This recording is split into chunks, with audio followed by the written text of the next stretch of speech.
Nanababo kabalen, kumusta kayo po? Ako Louis Season ning we're in Pampanga guys. Ngayon nga daw ngayon nina. May invite kami po kay California Milktea Guagua Branch. It's their third branch so far. Kitang initial na tour ko nandun, this is their largest store so far na. Atin lang mo noon pong second level, which can accommodate probably around 20. Today's gonna be Milktea Day. Nandin make live po kitang hashtag Tukimo ko. So sana atin pong datang. Excited to be with you on this vlog.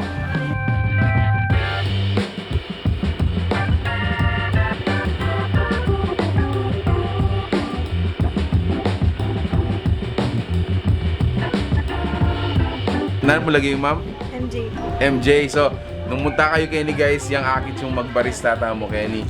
So, on our table, atin tamong milk teas for the Tukimo Kenny. Kabang lalo pa, ikami pamuntak man. Kap na mo ting may karatang hashtag Tukimo ko na, Ma'am Karina. Hello. Hi!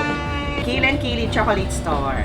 There you go! Guys, magpas mo pa mo. Abayan nyo lang chocolate din kaya kayong milk tea po ng pamiyata. Abetayan mo naman Ma'am Joanne. Say hi! Ayun, say hi!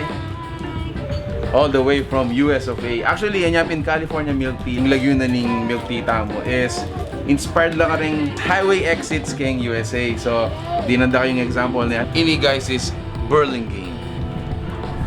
Ayan, Burlingame. This is Hickey Boulevard. Ayan. Ini naman Millbrae na tela. This one is a Westboro. These are famous exits kay highway exits. Half Moon Bay is in San Francisco. Actually, may invite mo po to tell you guys na ining third branch da kini pong Guagua. Ang pinaka-location da guys is harap na ning Immaculate Concepcion Immaculate Concepcion Academy. Guys, open la for franchising. So if you're interested to, do business with them, open a milk tea shop business na, make sure to contact them. And good news karing taga Kenny, karing malapit Kenny na in the near future or the walang talagang full blast na yung opening do, they're gonna be serving chicken wings. Yay! Who doesn't want chicken wings, guys? And that's gonna be unlimited na. My statement is incomplete pero they're gonna be serving unlimited wings. So for those of you na retang students, retang barkada, super, mas natin yung pong lugar ini kasi tinyang second floor, good for chill. During the weekends, at nila pong plan for adding like an acoustic day, bala mo mga yan, acoustic night, mga yan. Takman nila pa mo.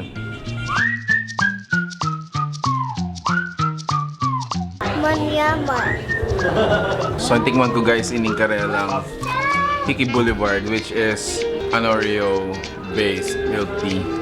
The time na mag-vlog kami Kenny or we were invited, it's just their soft opening for the year 2020, January. I'm sure they're gonna be full blasting then. There's gonna be a lot of snackers na tindada Kenny like ating nachos, ating fries, and watch out, ating na pong unlimited chicken.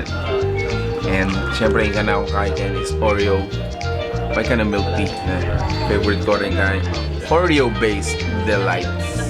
I don't like this. Oh man. As always, it's amazing. How does it taste, ma'am? How is it? Hindi siya nakakasuya.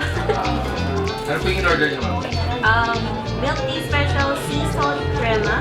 Pero 25% yung sugar. So, just right there.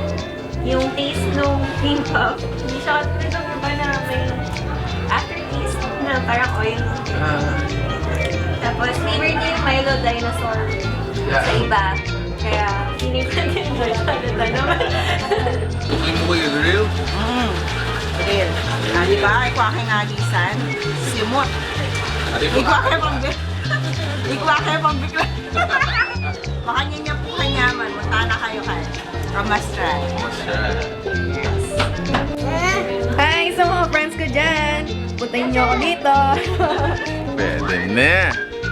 Pitakabalenda ka, salamat po kayong pamanalbeking ka na akong video. Sana aburiye po na nung buriye pong pasyalan in California Milktea located dyan po kaning malapit siya mo po kaning munisipyo ng Guagua. Actually karapan na nitang Immaculate Concepcion Academy if I'm not mistaken. Please share this video. Nung taga kayo po Guagua, make sure to check them out. California Milktea. Thanks so much for watching. Till our next discovery. Bye!